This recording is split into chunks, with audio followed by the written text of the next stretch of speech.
Hello. હા, તમારા mummy of થઈ ગયા છે, તમે આવવાના છો? ના સાહેબ, હું નહીં આવી શકું. નહીં શકો એમ? તો મારી તમને જાણ કરવાની ફરજ છે, અંતિમ સંસ્કાર માટે લઈ જઈએ છીએ એમ. ના ના, વાંધો નહીં, તમારે જે થતું હોય કરી લો, વાંધો નહીં. પણ મતલબ અંતિમ સંસ્કારમાં ખાલી આવ્યા તો કદાચ એની આત્માને શાંતિ મળે મારા ભાઈ.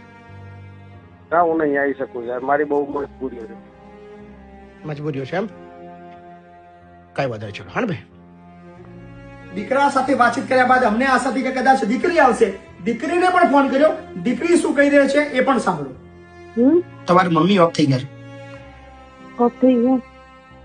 તો આવવાના છો અંતિમ સંસ્કારમાં? ના બાપુ નહીં આવીએ. હા ને? તમારા ભાઈને બી જાણ કરી, એને બી ના પાડી. ના પાડી એને મૂકવા કોણ આવ્યું હતું બાપુ?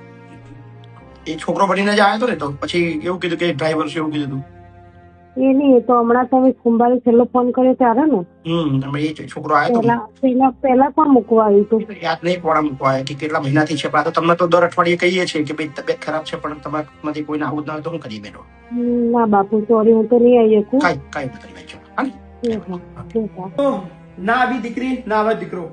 અંતિમ ક્રિયા તો બધી અમે કરી દીધી, પણ આવી કેટલી માઓ હશે જે આવી પરિસ્થિતિની અંદર જિંદગી જીતી હશે. આ બતાવવાનું અને આ સંભળાવવાનું રીઝન એટલું જ છે કે યાર આપણી જે સંસ્કૃતિ છે, આપણો આ દેશ છે, એ કઈ દિશામાં જઈ રહ્યો છે. આવું જ ચાલતું રહેશે.